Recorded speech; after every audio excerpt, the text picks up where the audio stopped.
The Beatles' shimmering hit, Do You Want to Know a Secret, wasn't just another love song. It marked George Harrison's first appearance as a lead vocalist on the Billboard charts, and its roots trace back to an unlikely source, Disney's Snow White and the Seven Dwarfs.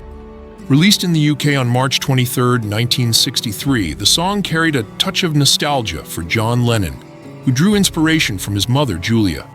She used to sing him a little lullaby borrowed from Snow White with the line, "Want to know a secret? Promise not to tell. You are standing by a wishing well." Decades later, Lennon reimagined that childhood memory into a tender pop melody. But the song wasn't only a fairy tale homage, it was also deeply personal. Lennon wrote most of it while living with his new wife, Cynthia Powell, in Brian Epstein's Liverpool flat. Epstein, keen on preserving the Beatles' image as young, desirable heartthrobs, instructed Lennon to hide his marriage from the public. In a sense, Lennon's lyrics about keeping a secret mirrored his real life. The earliest demo came together under unusual circumstances in Hamburg, 1962, where Lennon recorded it in a nightclub bathroom, the only quiet place available. Ever the prankster, he even ended the take with the sound of a toilet flush. While Lennon later claimed full authorship, Paul McCartney remembered the song as a joint effort, likely contributing the intro and bridge that softened the song's repetition. Their collaborative balance, Lennon's edge and McCartney's melody, once again produced a track that was simple yet instantly memorable. When the Beatles stepped into EMI Studios on February 11, 1963, they recorded their debut LP, Please Please Me, in one whirlwind 13-hour session.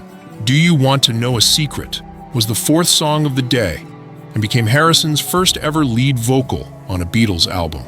Lennon and McCartney, knowing George's limited range at the time, gave him a song with a gentle, straightforward melody, one that suited his voice perfectly. Harrison had already sung Take Good Care, My Baby in their club days, and you can hear the same slow, sparse opening, just a few guitar strums and a lone vocal, before the song blooms into a bright, heartfelt verse. It was a sound steeped in the influence of Goffin and King's songwriting style, while also nodding to the wistful melodies of the 1930s. Do You Want to Know a Secret would go on to reach number 2 in the US, becoming Harrison's most successful lead vocal single until Something topped the charts 6 years later. Beyond its chart success, though, the song gave George his first true musical identity inside a band dominated by Lennon and McCartney, a quiet but defining breakthrough. With one soft-spoken secret, George Harrison began carving his path to greatness, and the boy who once sang Disney melodies found his voice on the world stage.